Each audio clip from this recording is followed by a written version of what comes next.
Assalamualaikum warahmatullahi wabarakatuh.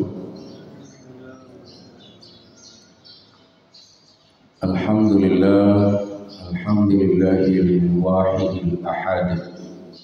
Ahmaduhu subhanahu wa huwal fardus samad. Lam yalid wa lam yulad wa lam yakul lahu kufuwan ahad. Asyhadu an la ilaha illallah wahdahu la syarika lah wa asyhadu anna Muhammadan abduhu wa rasuluh. Allahumma shalli ala sayyidina Muhammad wa ala ali Muhammad wa sallim tasliman katsira. Amma ba'du, fa ya ayyuhal hadirun wal hadirat rahimakumullah, usikum wa nafsi bis-sabri was-salah, innallaha ma'as sabirin. Wa qala Allahu ta'ala fil Qur'anil Karim, a'udzu billahi minasy syaithanir rajim. Bismillahirrahmanirrahim. Wa ma arsalna fi qaryatin min nabiyyin illa akhadna ahlaha bil ba'sa'i wad dharra'i la'allahum yadarra'un. Summa baddalna makana sayyi'atil hasanata hatta 'afaw wa qalu qad massa aba'ana ad-dharra'u was-sarra'u fa akhadnahum baghtatan wa hum la yash'urun. Shadaqallahul azim. Ma'asyiral muslimin dan muslimat jamaah subuh serta jamaah pengajian yang dirahmati Allah, kita bersyukur kepada Allah atas segala nikmat dan rahmatnya hingga subuh hari yang berbahagia ini kita masih dapat menikmati nikmat Allah Subhanahu wa taala, antara lain nikmat waktu subuh yang udaranya sangat bagus yang diceritakan oleh Allah di dalam Al-Qur'an. Wal laili iza as'asa was subhi iza tanaffas. Demi waktu malam yang hampir-hampir hilang masa gelapnya, dan demi waktu subuh yang sangat bagus oksigennya. Selawat dan salam kepada Nabiullah wa Rasulullah Muhammad sallallahu alaihi wasallam yang pada bulan Rabiul Awal, Rabiul Tsani dan Rabiul Akhir kebanyakan umat Islam memperingati sejarah lahir dan sejarah perjuangan Nabi Muhammad sallallahu alaihi wasallam, baik ketika berada di kota Mekah Al-Mukarramah maupun ketika Nabi setelah hijrah ke Madinah Al-Munawwarah. Nabi tiada berhenti untuk menyampaikan dakwah seperti nabi-nabi lain yang pernah diutus oleh Allah Subhanahu wa ta'ala. Alladzina yuballighuna risalatillah wa yakhshawnahu wa la yakhshawna ahadan illallah wa kafa billahi hasiba. Para nabi, para rasul adalah orang yang ditugaskan oleh Allah untuk menyampaikan dakwah dan risalah. Mereka tidak takut kepada siapapun illallah, kecuali kepada Allah. Wa kafa billahi hasiba, dan cukuplah Allah yang memberikan perlindungan, penjagaan kepada para nabi dan rasul di dalam menjalankan tugas dakwah dan risalah dari Allah Subhanahu wa ta'ala, termasuk Nabi kita Muhammad sallallahu alaihi wasallam. Nabi Muhammad utusan Allah. Nabi berdakwah sepanjang masa. Hana takut selain Allah. Nabi berdakwah, Allah yang jaga. Kalau dalam syair, Nabi Muhammad utusan Allah. Nabi berdakwah sepanjang masa. Hana takut selain Allah. Nabi berdakwah, Allah yang jaga. Alladzina yuballighuna risalatillah wa yakhshawnahu wa la yakhshawna ahadan illallah wa kafa billahi hasiba. Untuk subuh hari yang berbahagia ini, kemarin kita sudah membaca di surah Al-An'am. Subuh ini kita cari ayat-ayat yang ada munasabah atau korelasi dan hubungan antar satu surat dengan surat yang lain atau satu ayat dengan ayat yang lain. Jadi dalam ilmu Al-Quran, dalam ilmu tafsir, ini dianggap satu cabang ilmu, namanya munasabah, korelasi antar satu surat dengan surat yang lain atau antar satu ayat dengan ayat yang lain. Ada orang ngambil doktor bidang munasabah. Toh ini saja, munasabah di dalam Al-Quran itu ada. Di kita baca mulai ayat 94 surah Al-A'raf. Wa ma arsalna fi qaryatin min nabiyyin illa akhadna ahlaha bil ba'sa'i wad dharra la'allahum yadarra'un. Dan Allah tidak mengutus seorang nabi ke sebuah kota atau ke suatu kampung, suatu desa, kecuali mereka itu setelah datangnya nabi masih buat ingkar, masih jahat-jahat orangnya, masih gak patuh kepada Allah. Nabinya ada, tapi orangnya jahat-jahat. Ini kita sering cerita sejak masa Nabi Nuh itu sudah ada.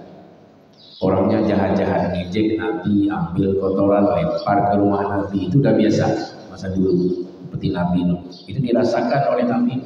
Diejek lagi. Wahai Nuh, yang ikut kamu itu orang bodoh, badiul ra'i, agak bodoh dan tidak paham. Jadi tidak cakap. Orang-orang yang ikut kamu itu, kamu bodoh, pengikutmu juga bodoh.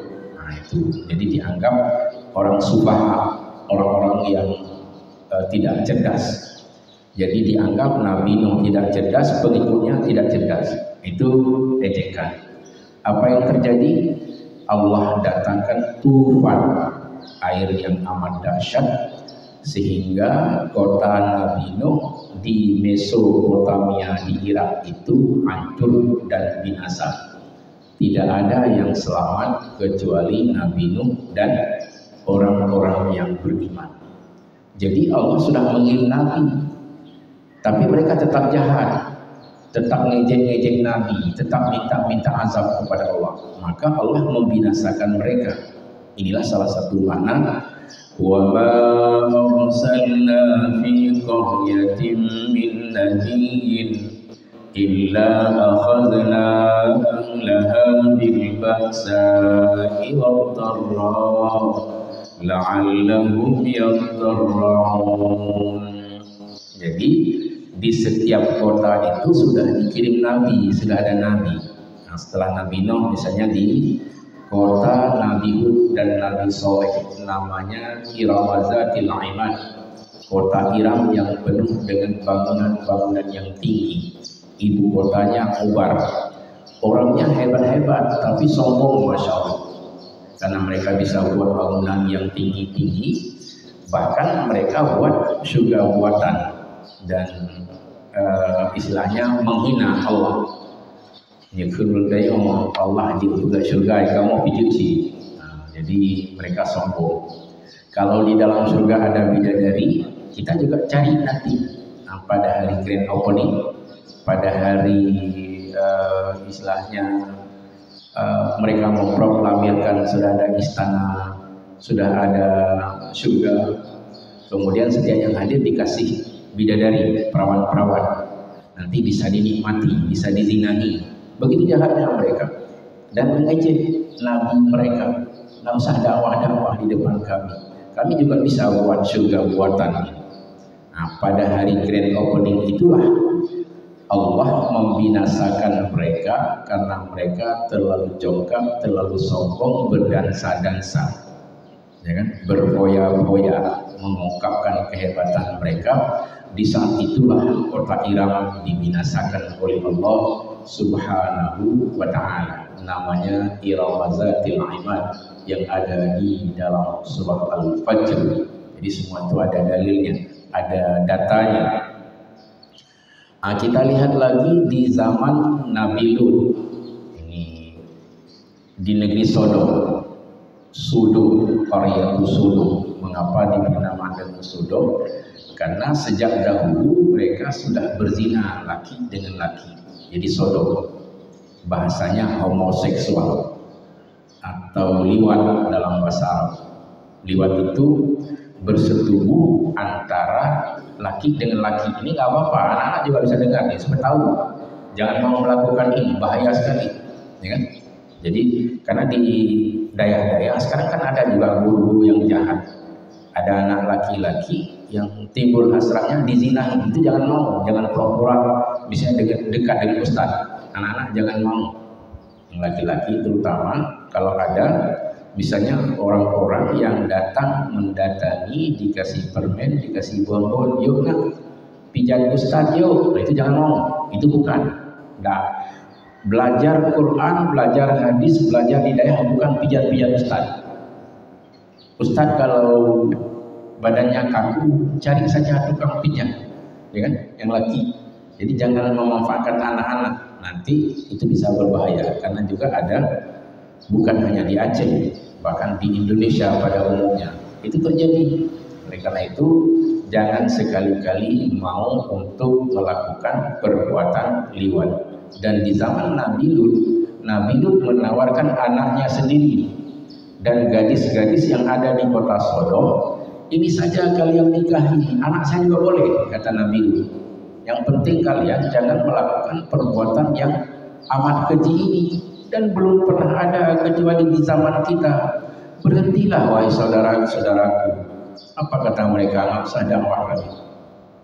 Kau ngaku-ngaku nabi, ngaku-ngaku rasul. Kalau memang kau hebat, nabi dan rasul, coba minta kepada Allahmu supaya kami ini diazab saja, supaya kami yakin bahwa engkau nabi dan rasul. Lama berlangsung, tetapi pada masanya fi kitabil ma'lum, dalam jadwal Allah datangkan malaikat. Pertama bertamu ke rumah Nabi Ibrahim alaihissalam. Karena Nabi Ibrahim itu sezaman dengan Nabi Lut. Dan Nabi Lut itu adik sepupu dari Nabi Ibrahim. Jadi mau datang ke Sodom, tapi singgah dulu di rumah Nabi Ibrahim. Nabi Ibrahim sudah menyembuhkan kambing panggang, ya kan, untuk dimakan oleh tamu-tamu. Ternyata tamu ini malaikat menyerupai diri seperti laki-laki yang sangat tampan, karena tujuannya ke Sodom. Karena di sana mereka sangat suka kepada laki-laki, terutama laki-laki yang sangat tampan. Malaikat menyerupai diri seperti laki-laki. Jadi ketika Nabi Ibrahim menyembuhkan makanan, mereka nggak mau makan. Ala ta'kulu, kenapa nggak memakan? Dengan padahal Nabi Ibrahim sudah menyiapkan melalui asisten rumah tangganya untuk disiapkan kambing, satu kambing untuk dimakan oleh tamu yang datang itu. Nggak makan, nggak minum, minuman disediakan, makanan pun disediakan. Lalu Nabi Ibrahim melihat, Ala ta'kulun, mengapa ini tidak dimakan? Mereka menjawab, nahnu qaumun la ya'kuluna wa la yashrabun. Kami adalah kaum yang tidak makan dan tidak minum. Barulah berdiri bulu Nabi Ibrahim alaihissalam bahwa ini benar-benar utusan Allah atau malaikat. Apa tujuan wa khatbuhu? Apa maksud kedatangan antum semua ini? Saya ingin memberikan kabar gembira bahwa engkau tidak lama lagi akan mempunyai anak. Nah, dia akan mempunyai anak. Jadi dari Siti Sarah, karena Nabi Ibrahim sudah punya anak satu namanya Ismail dari Siti Hajar. Sedangkan Sarah menanti-nanti enggak pernah ada. Lalu malaikat datang ke rumah Nabiullah Ibrahim memberi kabar bahwa Sarah tidak lama lagi akan mengandung seorang anak yang diberi nama dengan Ishak. Sudah selesai, Nabi Ibrahim pun senang, Sarah pun senang mendengarnya, dan kemudian benar-benar ada, yaitu Ishak, anak dari Nabiullah Ibrahim alaihissalam. Lalu Nabi Ibrahim bertanya lagi, apalagi tujuanmu setelah ini? Kami diperintahkan oleh Allah untuk membinasakan kampung tetanggamu, wahai Ibrahim.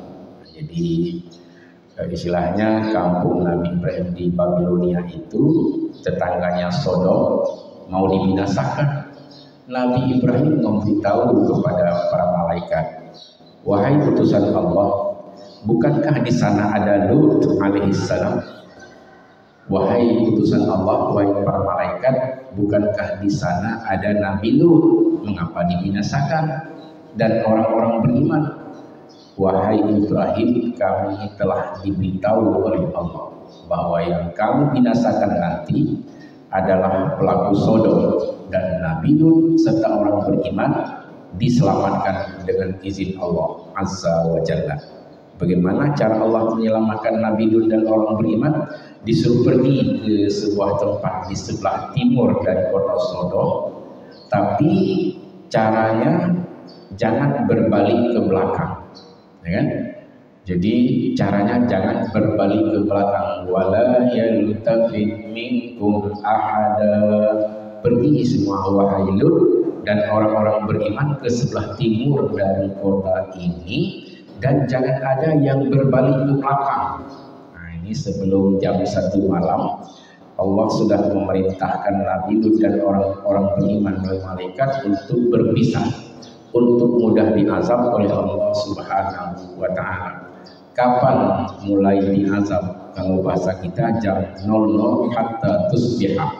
Jadi dari jam 1 misalnya atau jam 00 jam 12 sampai dengan waktu pagi, waktu subuh, berarti ada 8 jam dibolak-balik, ya kan? Getampo-tampo lah saja. Yang atas ke bawah, yang bawah ke atas. Mereka itu pening, pusing sebelum dimusnahkan dengan halilintar yang sangat hebat. Mereka itu sudah banyak mati, nggak tahan lagi, karena ini bahasa Aceh, asfaliha itu bawah ke atas, atas ke bawah, getampo-tampo.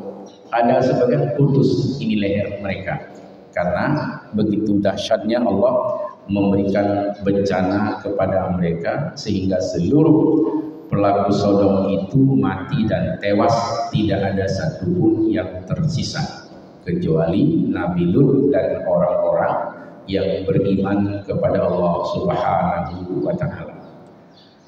Saya pernah menceritakan ini di sebuah tempat, lalu ada jamaah yang bertanya, man ke kami pelaku Sodom?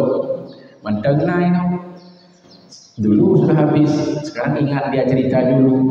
Cerita masih ada, orang dah habis. Dia cerita ke mendengar, Al-Quran mendengar. Oh, dah coba dia kena pernah nak jamu. Nah itu, mereka kena pernah nak jamu, dah coba dia, ya kan? Jadi pemahaman mereka itu yang amaluna sayyi'ah, mereka berbuat jahat, kemudian sangat buruk pemahaman mereka. Sama yahkumun, mereka buat jahat, tapi buruk sekali pemahaman mereka kepada Allah Subhanahu wa Ta'ala. Maka pelaku-pelaku Sodom sekarang itu memang tidak dibinasakan dengan hancurnya negeri. Nah, tapi di sini kita lihat illa akhazna ahlaha bil ba'sa'i wad-dharra. Jadi dari dulu sampai dengan sekarang, kalau dulu orang-orang kampung-kampung dibinasakan, tapi sekarang dipilih oleh Allah orang-orangnya saja, pelaku Sodom. Jadi orang yang didatangkan Nabi tapi penduduknya tetap jahat, Allah akan membinasakan penduduknya bil ba'sa'i wad-dharra dengan berbagai macam penyakit. Nah, dengan berbagai macam penyakit dan sempit hidupnya. Maka kita lihat ada sebagian itu yang kena dengan HIV, ya kan? Itu penyakit yang sangat berbahaya. Saya sendiri pernah melihat sendiri ada seorang pemuda di Ciputat, di tempat saya belajar dulu, tato banyak. Badan itu hanya tinggal tulang, tidak pakai baju lagi, cuma ada 2 cawat celana dalam. Duduk dia sering di tempat kami makan, ya. Ada warung nasi pagi. Ketika saya lewat, itu saya selalu melihat ini contoh orang yang sudah sangat kelewat batas, badannya penuh tato, tentu dia tidak sholat, berpenyakit, jalan saja nggak bisa. Ada juga orang yang kena HIV, tapi dia di rumah saja, nggak pernah nampak sama orang. Jadi ada satu di daerah Legoso, satu lagi di dekat Manasah Aceh. Itu saya lihat sendiri. Nah, di sini bolehlah saya cerita karena nggak tahu, ya, nggak tahu di mana. Tapi sudah melihat sendiri. Oh, ini contoh orang yang kena penyakit HIV. Jangankan untuk memukul orang, jalan saja nggak sanggup lagi. Badan penuh dengan tato, lambang kejahatan mereka. Dan mungkin sekarang sudah mati, tapi kita nggak tahu apakah masih ada umurnya. Yang jelas saya pernah melihat sendiri dan saya pikir ini menjadi bahan atau materi ceramah karena sudah melihat langsung bagaimana contoh-contoh orang yang sakit seperti itu. Jadi badan kurus, hanya tinggal tulang kalau bahasa kita. Dan dia tentu tidak sholat dengan kejahatan-kejahatan yang pernah dilakukannya. Jadi Allah sekarang memilih bukan membinasakan kaum, karena kalau misalnya di kita ini ada satu orang sangat jahat, itu bukan kampung yang dibinasakan. Allah hanya memilih orangnya saja dengan cara Allah memberikan penyakit dan berbagai macam kerusakan fisik lainnya. Ada juga yang sakit jiwa, ada tertimpa sakit jiwa.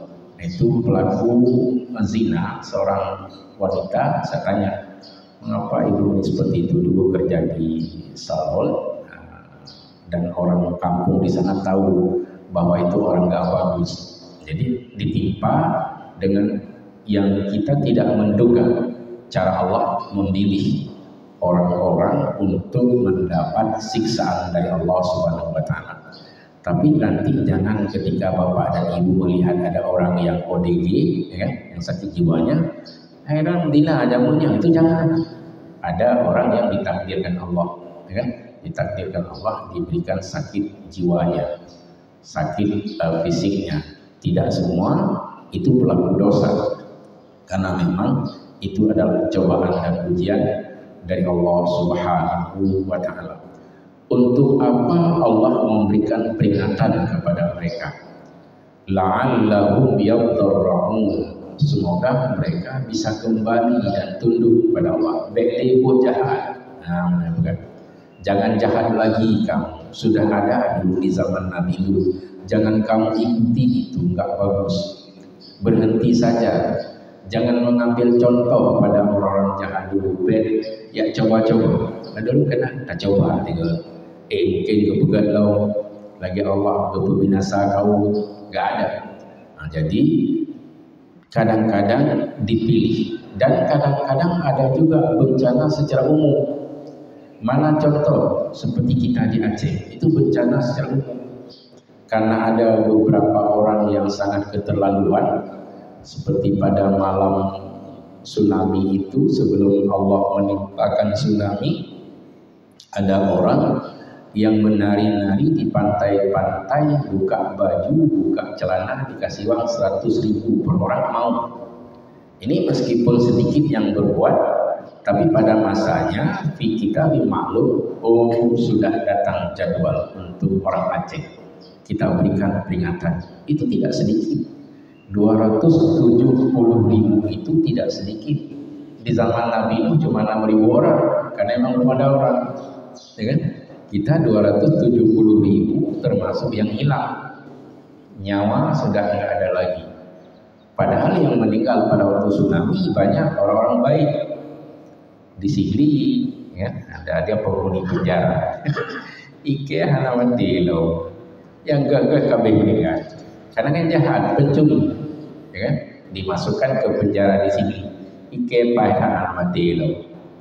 Awalain kabeh meninggal. Cuma sayang kuci, yang meninggal yang gagah. Ke yang tujuh, anak meninggal.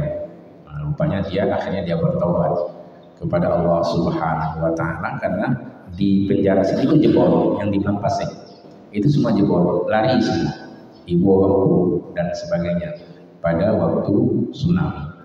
Untuk apa Allah datangkan tsunami? La'allahum yattaqun, supaya orang-orang yang masih hidup itu tunduk kepada Allah. Karena oh berat aku, umumnya Allah kena jauh, siapa yang mati ini? Pada waktu kita renggang waktu 1 jam, mati 270.000, dan Aceh pada waktu itu menjadi Fangfo yang rayo, hancur, nggak bisa kita lihat bangunan-bangunan itu hancur. Tetapi kemudian negeri kita menjadi lebih bagus. Summa baddalna makana sayyi'atil hasanata hatta afaw. Ini termasuk ayat tentang Aceh, walaupun Aceh belum lahir ketika Allah berfirman. Kemudian kami ganti negeri yang pernah porak-poranda dengan keindahan, dengan bangunan-bangunan yang bagus. Coba lihat, dulu ada enggak landmark BSI, ya? Kita masuk, saya sudah pernah masuk karena ada acara di landmark. Sekarang untuk sementara dia yang paling bagus. Jadi bangunannya tinggi, indah di dalamnya, dengan kalau lain tingkat lain aulanya. Jadi saya alhamdulillah sudah pernah melihat. Berarti indah sekali sekarang Aceh. Dulu tidak ada toko 3 tingkat, sekarang ada. Dan rumah-rumah di Aceh bagus-bagus sekali sekarang. Maka Allah sudah mengganti negeri yang pernah porak-poranda. Summa baddalna makana sayyi'atil hasanata. Kemudian Allah ganti negeri yang pernah porak-poranda dengan bangunan-bangunan yang bagus. Hatta afaw, sehingga jumlahmu bertambah banyak. Ketika tsunami, orang memperkirakan kita tinggal 3.800.000, padahal lebih itu, di atas 4 juta juga, karena yang meninggal cuma 270.000. Sekarang jumlah penduduk Aceh untuk hari ini 5.300.000 lebih. Berarti jumlah kita bertambah banyak. Hatta afaw, sehingga jumlahmu dari hari ke hari bertambah banyak. Wa qalu qad massa aba'ana ad-dharra was-sarra. Nanti anak-anak yang hidup yang tidak kena tsunami, dia bilang begini, itu bapak-bapak kami, kakek-kakek kami, nenek-nenek moyang kami dulu pada tanggal 26 Desember 2004 pernah tertimpa tsunami banyak kali. Saudara-saudara kami meninggal. Ini bagi anak-anak yang hidup, termasuk kita, karena kita sudah lihat bagaimana hebatnya tsunami. Wa qalu qad massa aba'ana ad-dharra was-sarra. Mereka berkata, sungguh kakek nenek moyang kami, bapak-bapak kami telah tertimpa berbagai macam penyakit dan sakit serta kemudaratan serta berbagai macam pemberian Allah seperti sakit ada. Itu waktu hari-hari pertama kedua wajah orang Aceh waktu itu hitam muram karena memang sangat kering, ya kan? Orang-orang yang melihat anaknya Anda ini semua berwajah hitam, padahal dia tidak berdosa karena memang suasananya seperti itu, kering, kerontang, panas, dan mereka harus bekerja untuk mencari anaknya yang hilang. Itu hari pertama. Hari kedua semua berwajah tidak berseri-seri, sepertinya ikut serta untuk menikmati ataupun turut serta di dalam kesedihan tentang tsunami. Maka wajah orang-orang pada waktu itu tidak ada yang berseri-seri, berwajah hitam. Kemudian mungkin Allah Subhanahu wa taala menerima taubat kita semua dan kembali berseri-seri. Fa'akhaznahum baghtatan wa hum la yash'urun. Kalau orang ini tidak bisa mengambil pelajaran dari bencana-bencana yang diberikan oleh Allah, Allah akan datangkan bencana sekonyong-konyong dengan tiba-tiba. Wa hum la yash'urun, dan mereka tidak menyadarinya. Nah, jadi kalau kita ini tidak berubah dengan pemberian Allah, bisa saja sesewaktu Allah datangkan bencana yang berbeda dengan yang pernah diberikan. Baghtatan tiba-tiba, sekonyong-konyong, tidak ada pengumuman, tidak ada serunding. Serunding dia bilang nanti kami kalau ada bencana kami bunyikan. Sebelum tidak bisa mereka, ketika sudah gempa baru dibuat serunding. Nah, jadi di sini kita tidak paham. Wa hum la yash'urun, sedang mereka tidak menyadarinya. Kita ambil ayat kedua lagi. Walau anna ahlal qura amanu wattaqaw lafatahna 'alaihim barakatin minas sama'i wal ardh walakin kazzabu fa'akhadnahum bima kanu yaksibun. Kalau sekiranya penduduk sesuatu kota mau beriman dan bertakwa kepada Allah, Allah akan membukakan kepada mereka keberkahan dari langit dan bumi. Tapi yang terjadi, walakin kazzabu, banyak sekali orang yang mendustai ayat-ayat Allah. Fa'akhaznahum bima kanu yaksibun. Lalu Allah timpakan azab kepada mereka karena ulah dan tingkah mereka. Kapan bencana itu biasa terjadi? Afa'amina ahlul qura an yatiyahum ba'suna bayatan wa hum naimun. Apakah penduduk sesuatu kota merasa nyaman apabila kami memberikan bencana dan azab di waktu mereka sedang istirahat, mereka sedang tidur? Ini contoh azab yang diberikan Allah kepada umat Nabi Lut, sedang enak-enak tidur. Jadi sedang enak-enak tidur. Satu lagi, awa amina ahlul qura an yatiyahum ba'suna duha wa hum yal'abun. Apakah penduduk sesuatu kota merasa nyaman ketika kami datangkan satu bencana yang amat dahsyat di waktu duha? Wa hum yal'abun, sedang mereka sedang bermain-main dan beraktivitas. Ada yang di kantor, syukur hari Minggu itu tidak ke kantor, tapi ke pasar-pasar ada yang dari Lampulo ini ke Lampulo, kan banyak saudara-saudara kita sudah diambil oleh Allah Subhanahu wa taala. Jadi pada masa manusia beraktivitas, bekerja di waktu duha, nah di saat itulah Allah memberikan bencana. Jadi seperti umat Nabi Syuaib itu di atas duha, hampir siang, Allah nampakkan awan hitam, kemudian Allah menghantam mereka dengan bencana yang amat dahsyat. Sampai di sini ada yang mau mendiskusikan? Falyatafadhal masykura.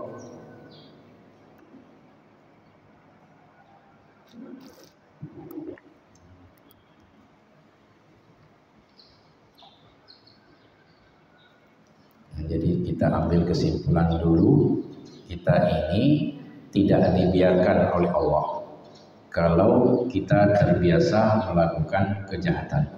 Jadi allazina ya'maluna sayyi'at, orang yang berbuat jahat tapi dia beranggapan tidak ada masalah. Saya kemarin meninggalkan salat, tiap hari saya nggak salat, tapi ada rezeki saya bisa makan saya.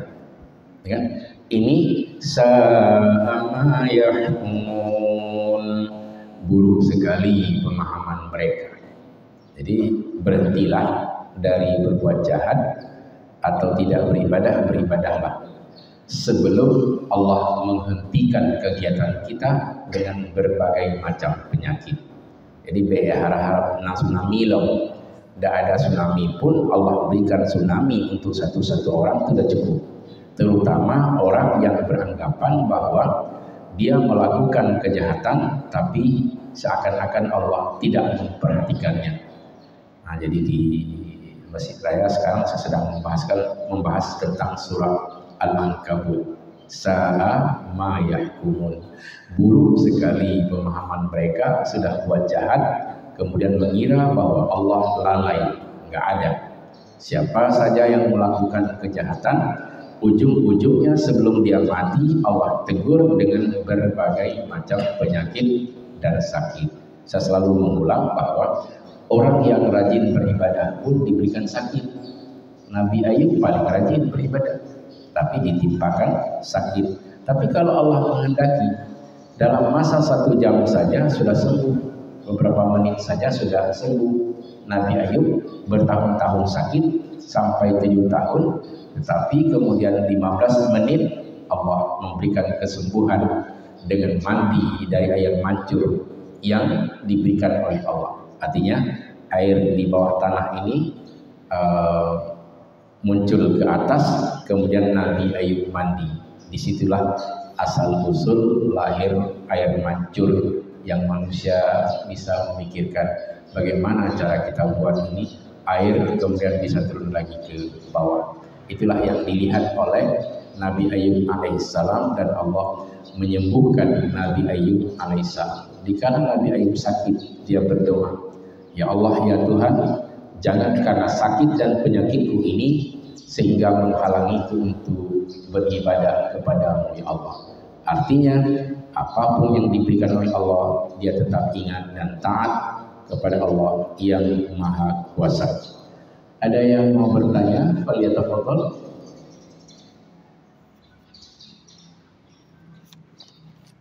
Jangan apa yang lain. Saya sudah paham, tapi kita ambillah dari satu ayat, ya kan, bahwa Allah tidak lalai dari apa saja yang dilakukan oleh setiap hamba-hambanya. Contoh gini, kalau hari ini dia mengabaikan salat tapi masih selamat, bersyukur, besok bertobat, itu yang paling bagus. Sebelum diakhiri dengan berbagai macam sakit dan penyakit. Saya mungkin pernah menceritakan di sini dulu waktu saya menemani adik bapak saya di rumah sakit, di samping sebelah sana ada orang yang sedang berteriak dan menangis. Ya Allah, ya Tuhanku, nebu pulih dulu ya Allah. Ya Allah, ya Tuhanku, nebu pulih dulu ya Allah. Lentu bayang dia. Apa maknanya? Sebelum dia sakit, tidak mau sholat. Akhirnya berteriak-teriak, ya Allah, ya Tuhanku, nebu pulih dulu, nebu pulih dulu ya Allah. Nebu pulih dulu, gak kuat. Lentu bayang dia, lentu bayang dia, lentu bayang dia. Berarti kita sudah tahu bahwa dia sebelumnya tidak sholat. Maka sebelum ditegur oleh Allah, sholatlah dan beribadahlah kepada Allah Subhanahu wa Ta'ala. Dan alhamdulillah di dalam doa ini semoga tetap semangat ya untuk beribadah, terutama di waktu subuh. Saya melihat dari dulu sampai dengan sekarang itu masih tetap semangat untuk memakmurkan jamaah subuh, apalagi menasah sudah sangat makmur. Dulu waktu saya tinggal di Landoro nggak seperti ini. Anak ubino menasah dengan Pak Syami, ada saksi, ada Pak Muadi, ya kan? Dulu ada Pak Saiful. Jadi Kita sudah pernah lihat bahwa alhamdulillah dengan pemberian Allah, negeri semakin makmur, kita semakin diberikan sehat oleh Allah, nikmati sehat dan kebahagiaan ini dengan rajin beribadah kepada Allah Subhanahu wa ta'ala. Amin ya mujibas sa'ilin. Hadanallahu wa iyyakum ajma'in.